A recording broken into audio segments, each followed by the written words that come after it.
Hey! Salut à tous, c'est Alan de la chaîne Wallet Media et du coup on va continuer cette série de vidéos sur comment créer un blog qui rapporte de l'argent. Donc là aujourd'hui ce qu'on va voir c'est comment trouver des bons sujets. On se retrouve juste après le générique.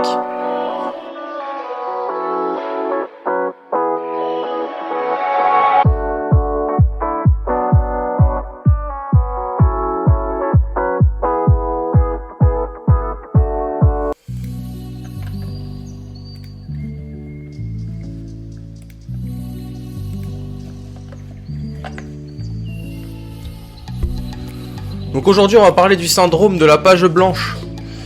Et puis non, on va pas parler que de ça, on va parler surtout de la structure de titres, de l'importance des titres et de pas mal de choses.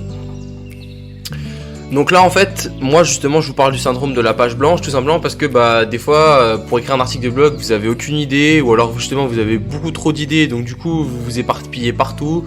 Vous faites quelque chose, vous rédigez l'article de blog, vous vous rendez compte que c'est pas top, c'est pas bien, la structure est mauvaise, vous dites ah mince j'aurais peut-être dû faire ça plutôt que ça. Donc moi ce que je vous dis c'est calm down, restez calme.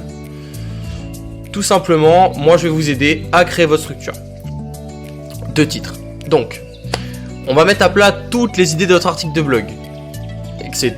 Donc dans les idées, donc il y aura bien sûr tout simplement tous les titres, donc les premiers titres, les sous-titres, les sous-sous-titres, etc., etc.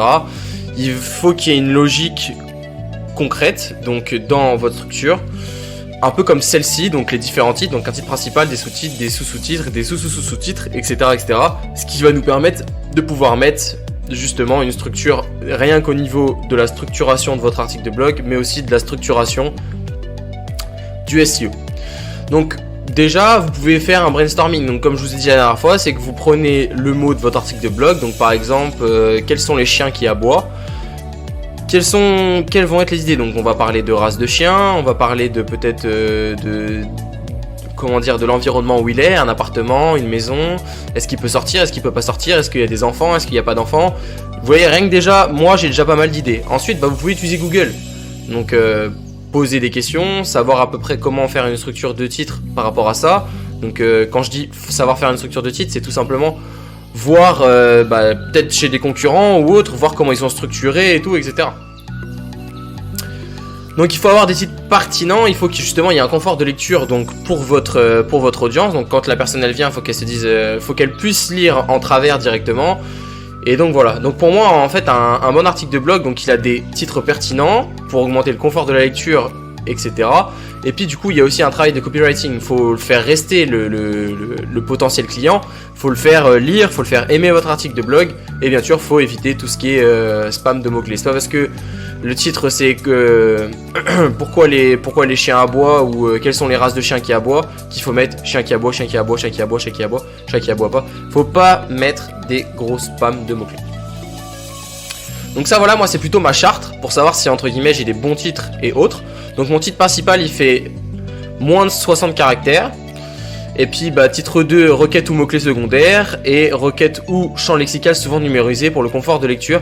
Donc là on va beaucoup parler champs lexicaux, surtout pour tout ce qui est structure de plusieurs articles. Donc là en fait, depuis tout à l'heure, du coup je vous donne beaucoup de la théorie. Donc je vous dis ce qu'il faut faire des sous-titres, des titres et tout, etc. Mais le plus simple du coup, c'est qu'on passe sur un exemple concret. Donc là comme exemple concret, donc depuis tout à l'heure j'utilisais principalement pourquoi les chiens aboient ou quelles sont les races de chiens qui aboient. Là je vais changer pour bien vous montrer ce qu'on peut faire. Donc là je vais utiliser comment détartrer la salle de bain. Donc moi quand je pense à comment détartrer la salle de bain, je pense à comment se forme le calcaire, comment se forme le tartre, qu'est-ce que le tartre, quel matériel je peux utiliser, quels sont les endroits où s'accumule le tartre, pardon. Peut-être qu'il y a des détartrants qui sont plus efficaces que d'autres. Et la fréquence, à quelle fréquence je peux détartrer et tout. Oui, juste en brainstorming, juste en y pensant, sans aller sur Google, j'ai déjà pas mal d'idées. Donc voilà, je vous ai regroupé ces idées. Donc comment le tartre se forme, pourquoi le tartre apparaît. Est-ce qu'on doit utiliser des produits bio comme du jus de citron, du vinaigre, du sel, peut-être pour nettoyer les canalisations ou pour nettoyer tout simplement sa salle de bain. Peut-être qu'il y a des produits qui marchent mieux que d'autres, donc ça sera une recherche à faire. Ensuite, du coup, une fois que j'ai fini mon brainstorming, je vais sur Google et je commence à poser des questions. Donc là, j'ai juste posé la requête comment détartrer sa salle de bain, et il m'a proposé comment se débarrasser du calcaire incrusté, comment détartrer les carreaux d'une salle de bain, comment nettoyer une salle de bain rapidement, comment enlever le calcaire sur du carrelage, etc. etc. Ensuite, quand je suis sur Google, moi ce que j'aime bien, c'est voir justement tout ce qui est recherche associée, éléments associés, mots-clés associés. Du coup, bah, je vais tout de suite dans les recherches associées, et là il y a écrit nettoyer salle de bain à vinaigre bicarbonate. Donc là, par exemple, je sais que du vinaigre de bicarbonate, ça pourrait être un bon ingrédient pour pouvoir nettoyer sa salle de bain.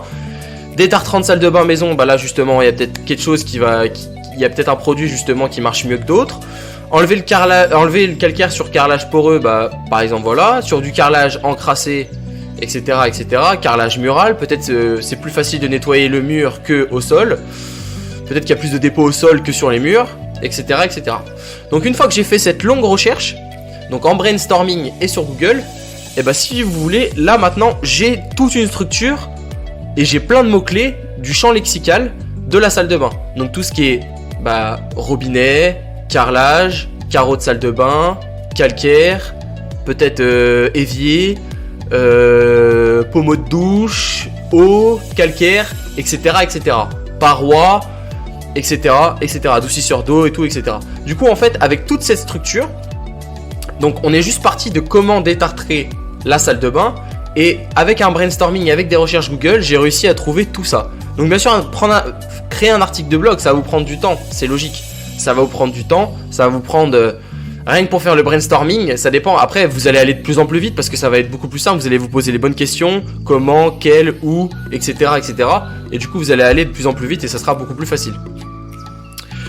Donc là, par exemple, moi, je vais vous montrer comment j'aurais structuré tout ça. Voilà.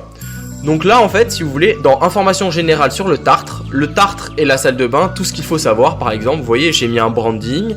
Qu'est-ce que le tartre? Bah là j'ai laissé pareil parce que c'est assez compliqué de changer. Comment le tartre se reforme? Où et comment se forme le tartre? Le tartre est-il dangereux pour la santé? Le calcaire est-il dangereux pour la santé? À quelle fréquence faut-il détartrer la salle de bain? Pourquoi faut-il détartrer sa douche régulièrement?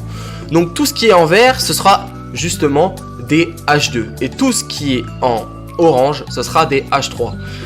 J'ai pas mis de titre de conclusion parce que ça sera justement la prochaine vidéo, donc sur l'introduction et la conclusion d'un article de blog qui sont très importants. Parce que tout simplement, juste après votre titre 1, il faudra introduire, donc soit vous mettrez un sommaire, soit autre chose. Mais ça, c'est pour la prochaine vidéo. Donc là, on va parler un peu SEO, parce qu'une fois qu'on a notre structure de titre, eh ben, il faut parler SEO. Donc on va parler plutôt HTML, plutôt CSS, etc. etc. Je sais pas si vous avez vu, mais depuis le début de cette vidéo, je vous ai pas parlé une seule fois de H1, H2, H3.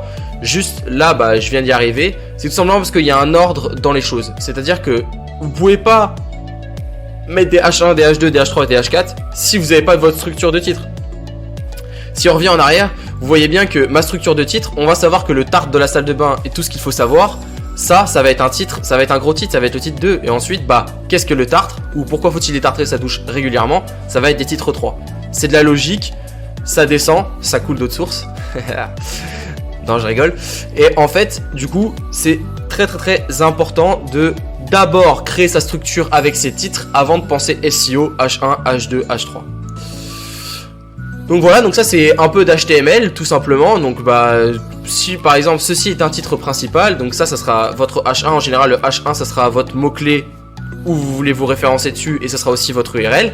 Mais par exemple, ce qu'il y avait tout à l'heure, tout savoir sur le détartrage dans une salle de bain, ça aura été votre H2. Donc pour pouvoir l'insérer en H2 dans votre article de blog, ça sera comme ça. Moi qui utilise la plateforme Shopify, je vais tout de suite vous montrer en image. Donc là vous voyez, donc vous allez tout simplement dans écrire un article de blog. Si vous n'en avez jamais écrit, bah du coup la structure elle sera vide. Donc faites créer un article de blog. Quand vous créez un article de blog, ce que vous allez faire, c'est que du coup vous allez coller tous vos titres. Donc comment détartrer une salle de bain efficacement, ça c'est le titre H1 de votre article de blog. Et ensuite vous allez aller sur les autres, donc le produit phare, qu'est-ce que le tartre et tout, etc. Et si vous voyez bien, bah du coup j'ai créé une structure. Vous pouvez tout simplement aller dans le petit a, et le petit a en fait tout simplement il va vous faire mettre bah, soit un titre 1, soit un titre 2, soit un titre 3, soit un titre 4 en HTML sans que vous ayez besoin de toucher au code. Mais je vous ai quand même affiché quand même le code, ce que ça faisait. Donc par exemple vous voyez ouverture H3 fermeture, qu'est-ce que le tartre, point d'interrogation, ouverture / H3 fermeture. Donc voilà, donc ça c'était un peu la partie HTML, même si vous voyez que le plus important c'est quand même la structure de titre. Bon bah voilà, donc j'espère que je vous ai aidé à bien structurer votre article de blog, notamment au niveau des titres, et bah bien sûr, la prochaine vidéo sera sur l'introduction et la conclusion, mais aussi, du coup, sur le contenu, parce que bah c'est bien d'avoir des titres, mais si on n'a pas de contenu, du coup, bah vous allez intéresser personne, parce que bah juste des titres, c'est nul quoi. Du coup, bah voilà, restez attentifs, et puis bah du coup, bah dans la prochaine vidéo, introduction, conclusion. Salut!